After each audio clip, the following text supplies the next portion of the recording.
to Season 6 of Unapologetically Woman.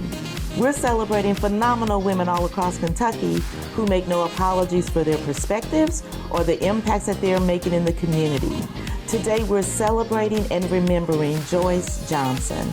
Joyce was an avid animal lover, loved genealogy, she was a retired retail buyer, and she had a deep love of history, including people and stories that shaped it.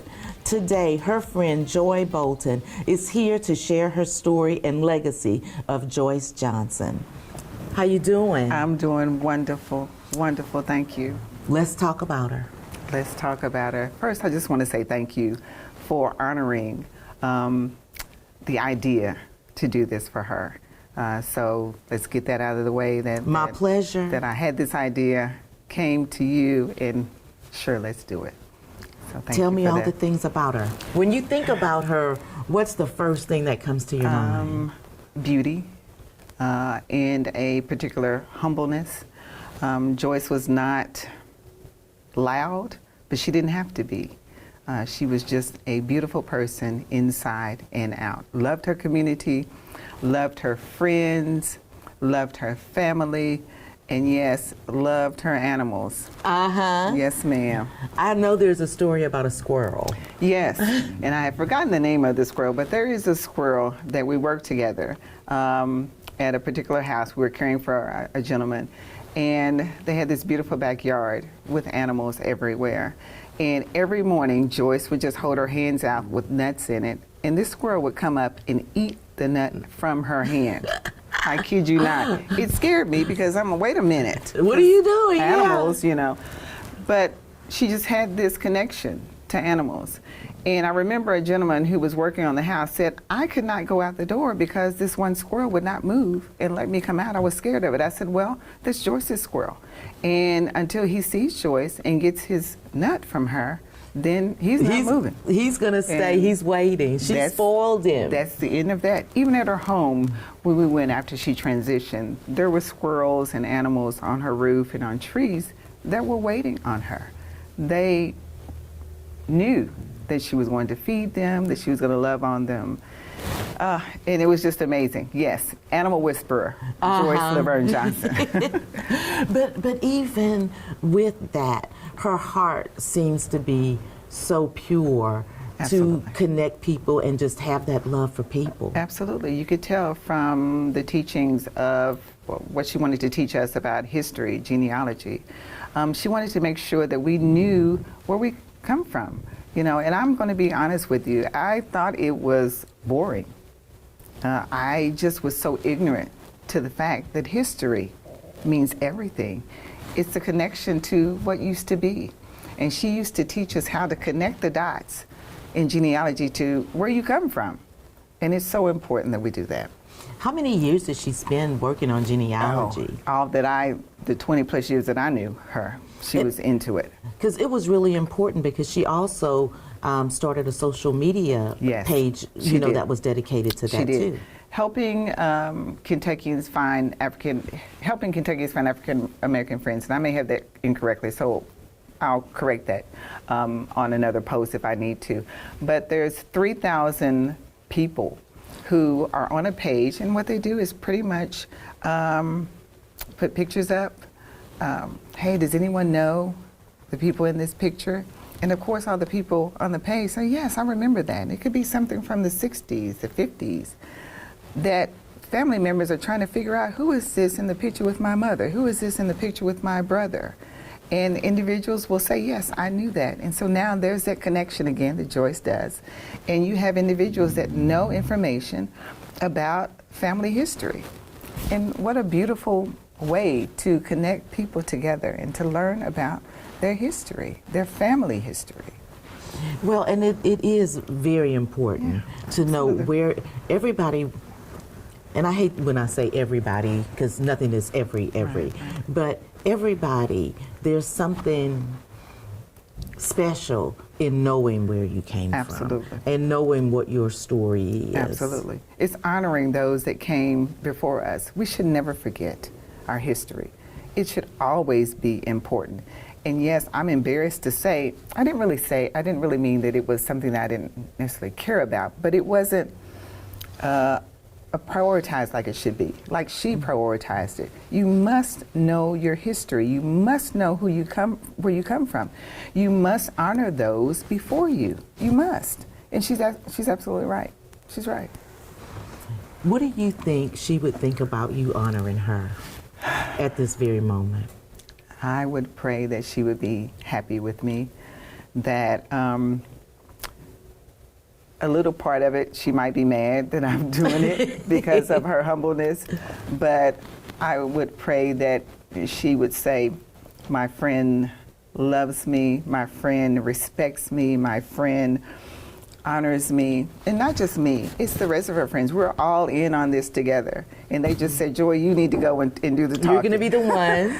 But I pray that she would know that this is coming from a space of love, absolute love for her and what she meant to us. Well, and this is kind of following in her footsteps too, by keeping her history alive, because as long as you continue to talk about somebody, they're never really gone. That's right. That's right. That's beautiful that you said that. That's so true. That's so true. And I will always honor her. Her name will never leave mine until I leave the face of this earth myself. It never will. Joyce her name. Laverne Johnson.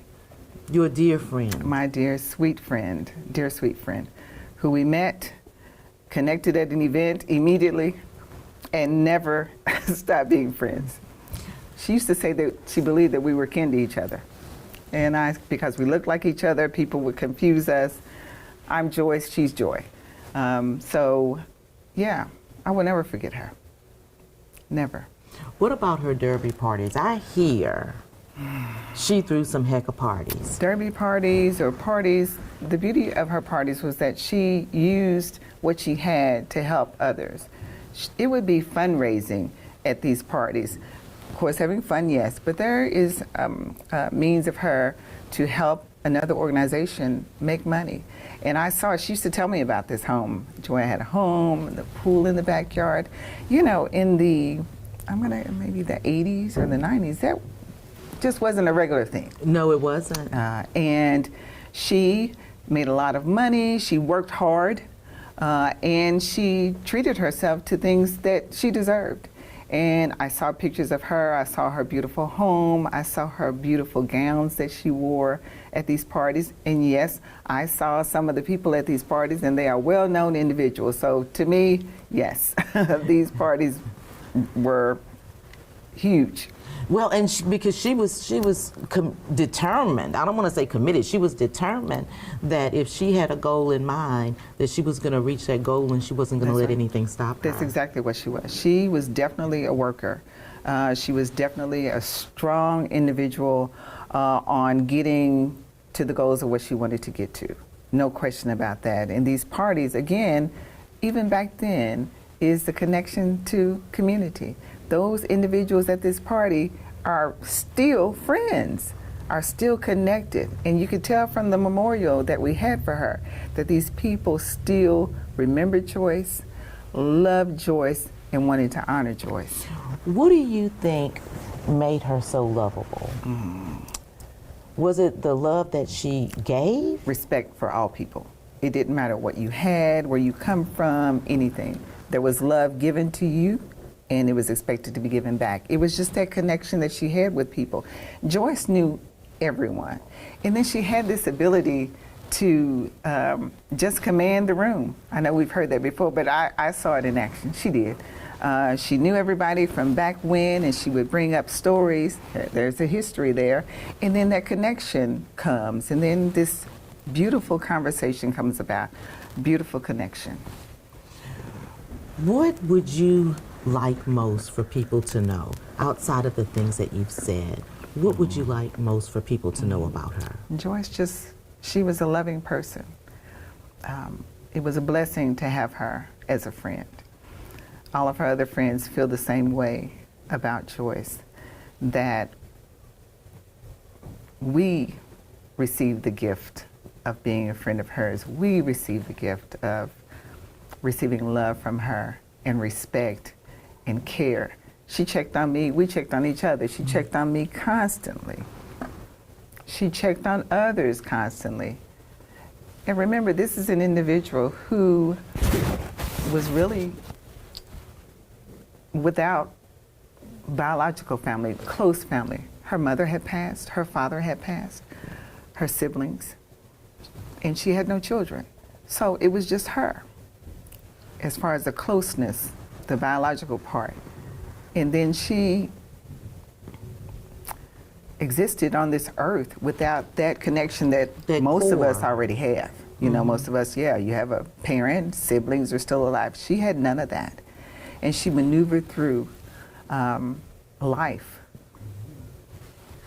without that connection, but then, you know, still taking care of everybody around her. Did she ever share stories about how she felt about the loss of her, of her parents? Yeah, it was heartbreaking to her, but she would tell me stories about her younger years and her mother and the connection that she had with her mother, and how her mother wanted her. Joyce's beauty and the way she carried herself was from her mother. Her mother demanded that. Same with her sister. But while Joyce was sick, she also witnessed the pain that this disease called cancer causes. And she was very verbal about not wanting to feel the pain that her mother felt or that her sister felt. And so I know that hurt, but I love the fact that she was able to verbalize to us that, oh no, I will not go through this like my sister and my mother did. Yeah. Wow. What kind of advice do you think she would give young girls and young women, especially in these times? Yeah. What kind of advice do you think she would say? Cultivate friendships.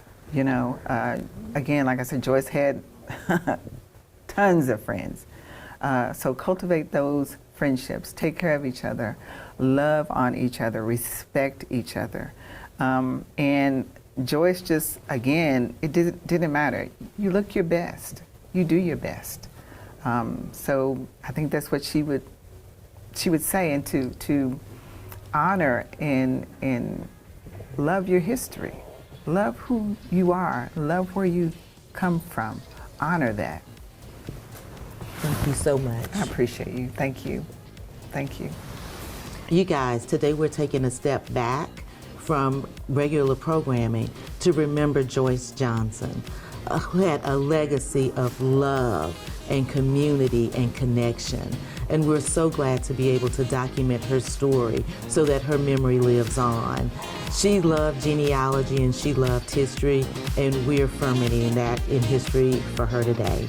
Continue to watch as we celebrate all phenomenal women in Kentucky on Unapologetically Woman. I'll see you soon.